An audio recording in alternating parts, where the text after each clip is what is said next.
Hello and welcome to my YouTube channel asset guide. आज की इस वीडियो में हम बात करेंगे कि किस प्रकार से हम मार्केट के रिस्क को लगभग 75% तक कम कर सकते हैं।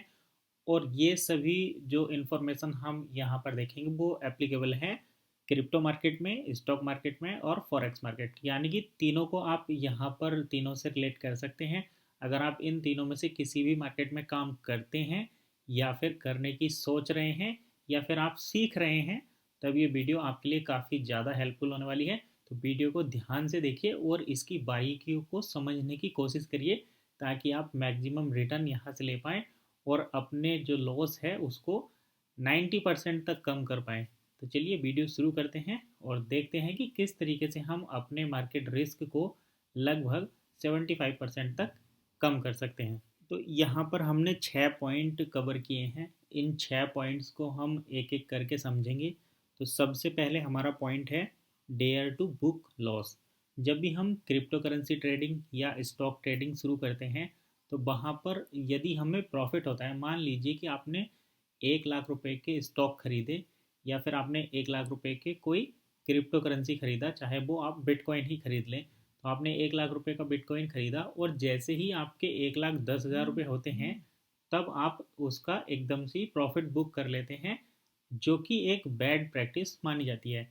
स्टॉक एनालिसिस या स्टॉक एक्सपर्ट या मार्केट एक्सपर्ट कहते हैं कि आपको प्रॉफिट बुक करने से ज़्यादा लॉस बुक करने पर ध्यान देना चाहिए। तो हमारा पहला पॉइंट भी हमें इसी और इंडिकेट करता है कि आपको अपने प्रॉफिट को तो खुला छोड़ना चाहिए, लेकिन अपने लॉस को एक परसेंटेज पर फिक्स कर देना चाहिए। यदि आप क्रिप्टो करेंसी में ट्रेडिंग करते हैं तो वहाँ पर आपको डेली 20 या 30% का प्रॉफिट लॉस हो सकता है। यदि आप स्टॉक मार्केट की बात कर रहे हैं तो वहाँ पर भी आपको ऑन एन एवरेज 5 से 10% का डेली अप डाउन हो सकता है। अगर आप बात करते हैं फॉरेक्स मार्केट की, तो फॉरेक्स मार्केट में 1 या 2% का अप डाउन चलता है, वो भी काफ़ी कम क्वांटिटी में। तो अगर आप इन तीनों में से किसी भी मार्केट में काम कर रहे हैं और आपको ये लगता है कि हमारा मैक्सिमम लॉस बियर करने की कैपेसिटी 10% है, तो आप 10% उसको फिक्स करिए। और जैसे ही आपके परचेज किए हुए एसेट की वैल्यू 10% से नीचे जाती है और मार्केट का मूवमेंट आप देखते हैं, उसको फ़ौरन सेल कर दीजिए, अपना लॉस बुक करिए। क्योंकि लॉस बुक करने का मतलब होता है कि आपको डाउनफॉल में या मार्केट क्रैश की कंडीशन में डाउन जाने पर दोबारा से कम प्राइस पर बाय करने का मौका मिल जाता है। ये काफ़ी अच्छा इंडिकेशन होता है। और एक और चीज़, बेसिक 4 पॉइंट हमारे आपको बिल्कुल याद रखनी चाहिए कि क्रिप्टो करेंसी या स्टॉक को कभी भी ना तो 100% सेल करना चाहिए और ना ही 100% बाय करना चाहिए, चाहे कंडीशन कुछ भी हो। हमेशा अपने 25% फंड को स्टॉक करके रखिए और हमेशा अपने 25% कैश को भी रिजर्व करके रखिए, क्योंकि मार्केट है, इसका मूवमेंट एग्जैक्टली कोई भी प्रेडिक्ट नहीं कर सकता है। तो आपको आज से ये बात बिल्कुल ध्यान रखनी है कि हम अपना लॉस बुक करेंगे, जिससे कि हम छोटे छोटे, अभी होता क्या है ना, जैसे कि हम किसी कॉइन में पैसा लगाते हैं, उसके बाद हम देखते हैं कि 2 दिन हमारा प्रॉफिट हुआ और हमने 30-40% अपने पोर्टफोलियो में ग्रोथ देखी। लेकिन उसके बाद क्या होता है कि हमारे जो 1 लाख रुपए थे वो लगभग 1.5 लाख रुपए 2 लाख रुपए तक बन गए। लेकिन बाद में वो डाउन होना शुरू होता है और डाउन होकर हम देखते हैं कि वो दोबारा से 1 लाख पर आ गया। हम उसमें कोई स्टेप नहीं लेते हैं, फिर देखते हैं कि वो 90,000 हो गया, 80,000 हो गया, 70,000 हो गया। हम कोई स्टेप नहीं लेते, हम सोचते हैं कि अब दोबारा ये ऊपर जाएगा तभी हम इसको सेल करेंगे और प्रॉफिट बुक करेंगे। लेकिन वो क्या होता है कि घटता घटता 1 लाख रुपीज़ से 20,000 पर, 10,000 पर आ जाता है। और इवन किसी किसी केस में क्रिप्टो करेंसी में वो नेटवर्क ही B2 वर्जन पर स्वैप कर जाता है और आपका टोटल जितना भी अर्निंग थी वो सब खत्म हो जाती है। तो ऐसी कंडीशन से बचने के लिए, मार्केट क्रैश से बचने के लिए, बियर मार्केट से बचने के लिए, अपने लॉस से बचने के लिए आपको लॉस बुक करना पड़ेगा। क्योंकि अगर हम स्टॉक मार्केट में भी बात करें तो जब मार्केट में क्रैश होता है या मार्केट डाउन जाता है तो जितने भी बड़े बड़े म्यूचुअल फंड हैं या फॉरेन इन्वेस्टर हैं वो सब अपने स्टॉक निकाल देते हैं। तो जैसे मान लो आपने कोई किसी कंपनी का स्टॉक खरीदा था जिसका प्राइस 100 रुपये था और अचानक मार्केट में रिसेशन आता है और वो 20 रुपीज़ पर मतलब 20 रुपीज़ उसमें घट जाते हैं और 80 रुपये उसका प्राइस हो जाता है। आप सोचते हैं कि ये दोबारा बढ़ेगा तब मैं बेचूंगा, लेकिन ऐसा नहीं है, क्योंकि 20% मार्केट डाउन होने का मतलब होता है कि जितने बड़े इन्वेस्टर हैं वो अपनी इक्विटी को सेल कर देते हैं, और जैसे ही बड़े इन्वेस्टर या बड़ी वेल जो है वो अपने स्टॉक को सेल करती है मार्केट में, और ज़्यादा डाउनफॉल आ जाता है, और आपका जो पहले जो 20 रुपीज़ का नुकसान हो रहा था वो 50 रुपीज़ या 70 रुपीज़ का नुकसान हो जाता है।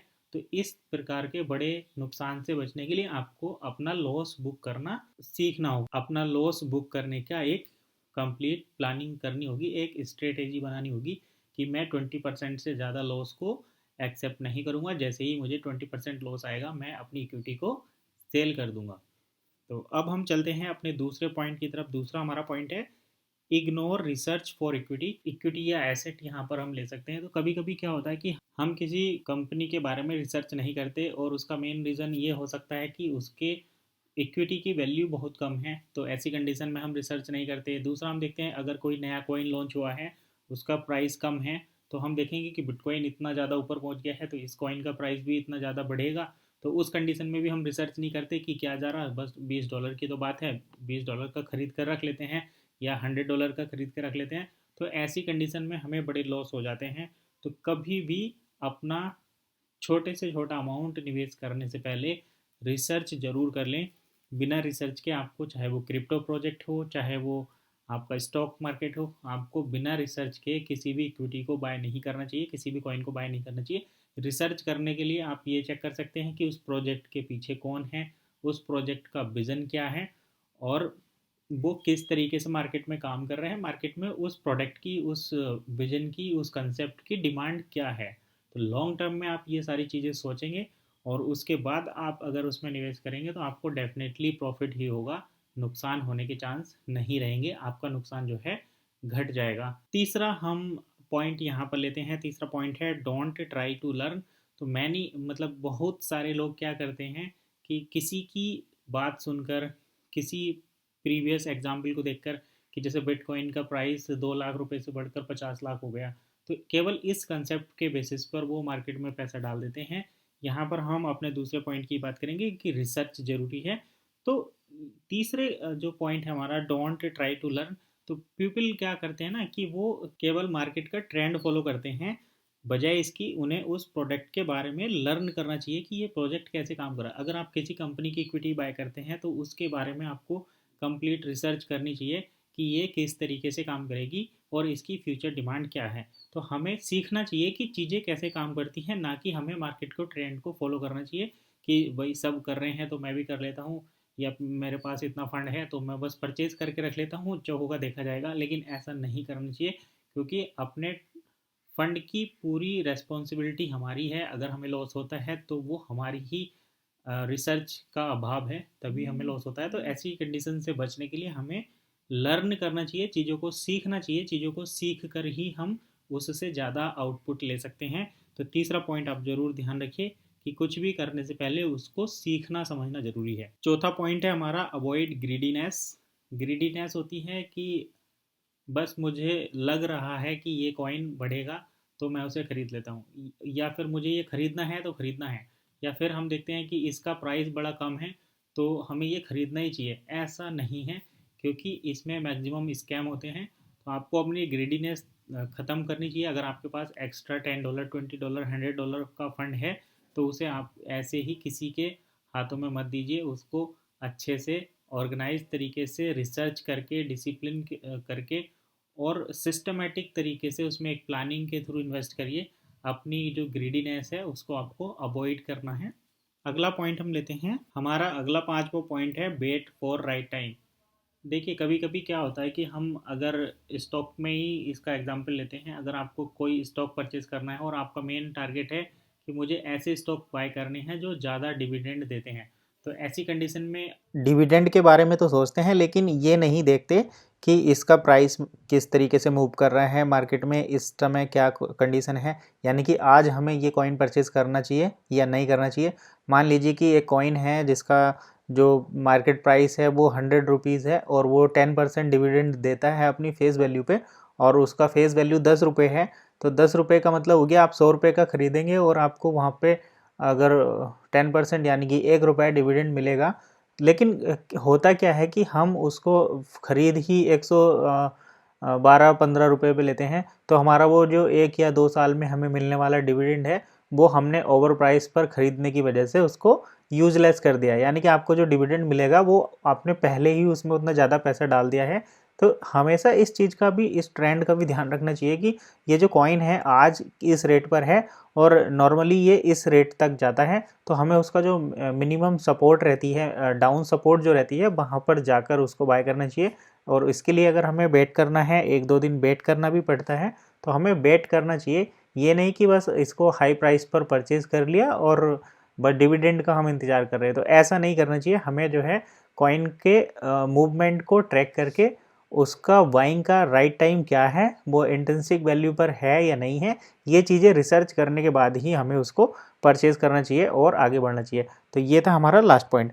अब हम देखते हैं don't consider loss even for a single penny. तो कभी कभी क्या होता है ना, लोग बात करते हैं कि हमारे पास इतना बस एक्स्ट्रा पैसा है, या जो क्रिप्टो का बेसिक रूल है कि अपना जो आप उतना ही पैसा इसमें इन्वेस्ट करिए जितना आप एक्स्ट्रा हो, जितने की आपको ज़रूरत ना हो, तो उस और जितना आप लॉन्ग टर्म तक रख सकें।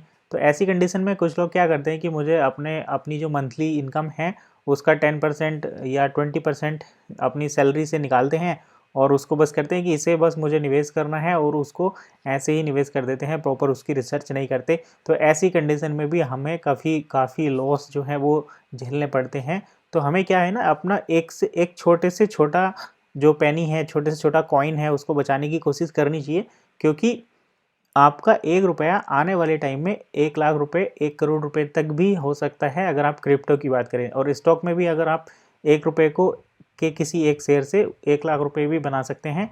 तो आपको उस 1 रुपये की वैल्यू लॉन्ग टर्म में सोच कर चलनी चाहिए कि आज मैं जो इतने कम रुपए में या इतने ज़्यादा एक्स्ट्रा रुपीज़ में या इतने ज़्यादा ओवर प्राइस में इसको परचेज़ कर रहा हूँ, तो मुझे ये प्राइस अगर डाउन जाता है तब दोबारा से रीगेन करने में कितना टाइम लगेगा। क्योंकि आज जो उस कॉइन का प्राइस है, हो सकता है कि आपने उसको हाई प्राइस पर परचेज़ कर लिया और 1 महीने के बाद वो डाउन हो गया और ऐसी कंडीशन पर पहुंच गया जो कि 2 साल पहले था, और उसको फिर वापस आने में पूरे 5-6 महीने लगे, तो आप पूरे 2 साल पीछे हो गए। लेकिन अगर आप उसको डाउन प्राइस पर परचेज़ करते तो इसका मतलब था कि आपने वो 2 साल पहले की वैल्यू पर बुक कर लिया, तो आपके लिए वो 2 साल का टाइम खत्म हो जाता है। तो ये चीज़ें रहती हैं छोटी-छोटी, जिनका हमें बिल्कुल ध्यान रखना चाहिए। इन सभी चीज़ों का ध्यान रखकर ही हम अपने रिस्क को रिड्यूस कर सकते हैं। तो ये था आज का हमारा छोटा-सा एक डिस्कशन, जिसमें हमने देखा कि किस तरीके से हम अपने मार्केट रिस्क को 75% तक कम कर सकते हैं। और आई होप आपको ज़रूर इसमें कुछ ना कुछ यूज़फुल लगा होगा। वीडियो अच्छी लगी तो लाइक करें, कमेंट करें। इसी टाइप की और वीडियो देखने के लिए चैनल को सब्सक्राइब करें।